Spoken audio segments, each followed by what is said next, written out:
La denunciante de la causa es la diputada Margarita Stolbizer, la titular del GEN. Está en línea y podemos hacerle un par de preguntas. Margarita, muy buenas noches. Diego y Alfredo Leuco los saludamos aquí en TN. ¿Cómo le va? Muy bien, gracias. Buenas noches. Impecable la explicación que hacía recién Diego, ¿eh? Gracias. Bueno, me llamó la atención sobre todo, por lo menos me sorprendió este enfoque de una persona que tiene 100 propiedades sin utilizar. ¿Para qué va a alquilarle inmuebles a la propia Cristina Fernández de Kirchner? ¿Cuál es la explicación? Solamente el ejercicio de un delito o la generación de un delito, ¿no es cierto, diputada? Claro, exactamente. Eso es lo que muestra justamente ese circuito del retorno, que es donde el juez y el fiscal tienen que haber empezado o haber orientado su investigación, ¿no? Nosotros hicimos la denuncia, yo presenté la denuncia hace justamente un mes, incorporando ahí también la falsificación de documentos, que es toda una de documentos públicos, claro. Que es toda una operatoria que utilizaron también para disimular el origen de las compras de esos inmuebles que hacen los sauces. Los sauces es una de las sociedades que la expresidenta Cristina Fernández de Kirchner declara ella misma como propia, de la misma manera que había sido Tesur.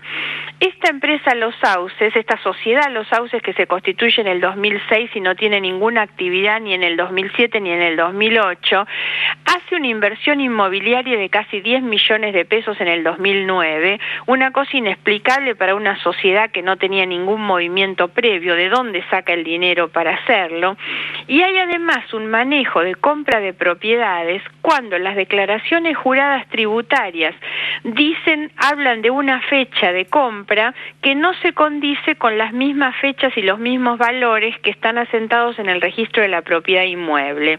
Así se da con varias de las propiedades donde, desde lotes de terreno que tenían Néstor o Cristina, Lázaro Báez construye ahí esos condominios en Río Gallegos, que él mismo después les termina alquilando.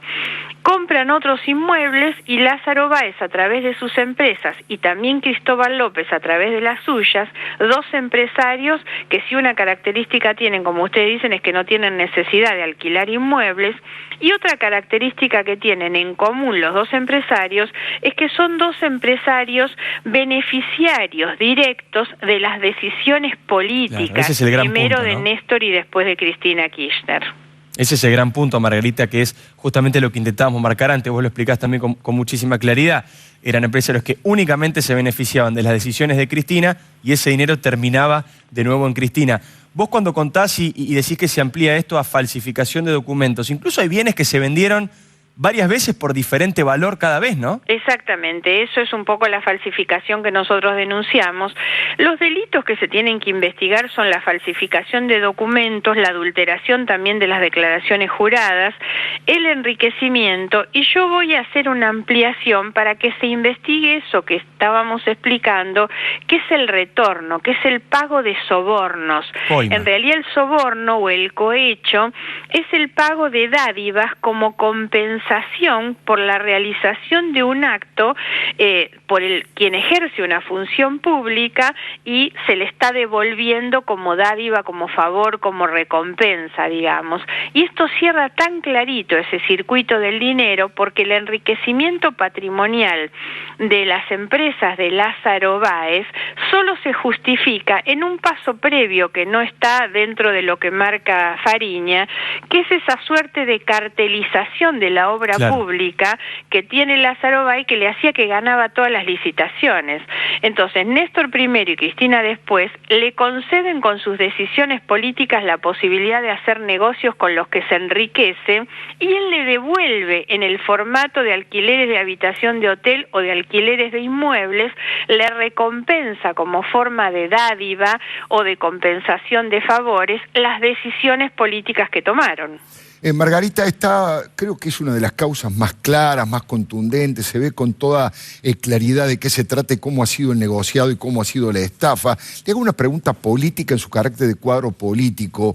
¿Qué cree que ha pasado por la cabeza del matrimonio Kirchner, de Néstor Kirchner y de Cristina Fernández de Kirchner, para generar un nivel de corrupción, yo decía recién en la columna, de niveles estratosféricos? Porque no se trata de un retorno, de un vuelto para hacer política, para la campaña. Ya son fortunas y fortunas imposibles de gastar por generaciones.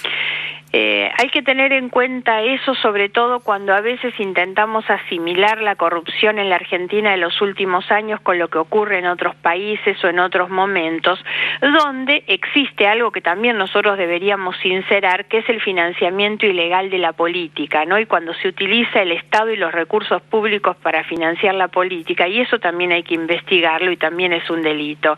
Pero en este caso no es así. En este caso los delitos se cometieron para el aprovechamiento y el enriquecimiento personal de quienes tomaban las decisiones. Y esto demuestra además esa sensación de omnipotencia y de impunidad que sintieron durante tanto tiempo, ¿no? Que creo que tiene que ver también con toda una suerte de complicidades y un entramado de complicidades que tenían por abajo. No nos olvidemos además que estamos solamente desatando una pata de esa enorme maraña de negocios que es la de las obras públicas. Pero el kirchnerismo instaló un modelo de negocios que replicaron con Chicone y la fábrica de los billetes, con los subsidios del Estado al petróleo, a los ferrocarriles, con el juego. Se repiten estos esquemas de negocios en muchas otras cosas. Esta es solo la partecita que estamos encontrando, muy explícita por los documentos que hay, solamente en el manejo de la obra pública. Margarita Stolbizer ha sido muy amable. Muchísimas gracias por estas reflexiones para los Leuco. Al contrario, hasta luego. Gracias, noches. Margarita. Simplemente un dato para terminar con esto porque es importante. El juez Claudio Bonadío es uno de los que más ha investigado a la expresidenta Cristina. De hecho, es el que la ha llamado indagatoria ahora hace algunos días y que probablemente, como decía mi viejo, la procese. Y el fiscal Rívolo, que es quien está investigando el caso y quien imputó a la expresidenta, también es un hombre que ha investigado siempre al poder. El juez Bonadío dictó el secreto de sumario. Y esto es importante, ¿por qué? Porque en general cuando hay secreto de sumario se vienen medidas importantes, se vienen allanamientos, se vienen medidas de prueba contundentes. Así que atención con este punto porque realmente Cristina está en graves problemas.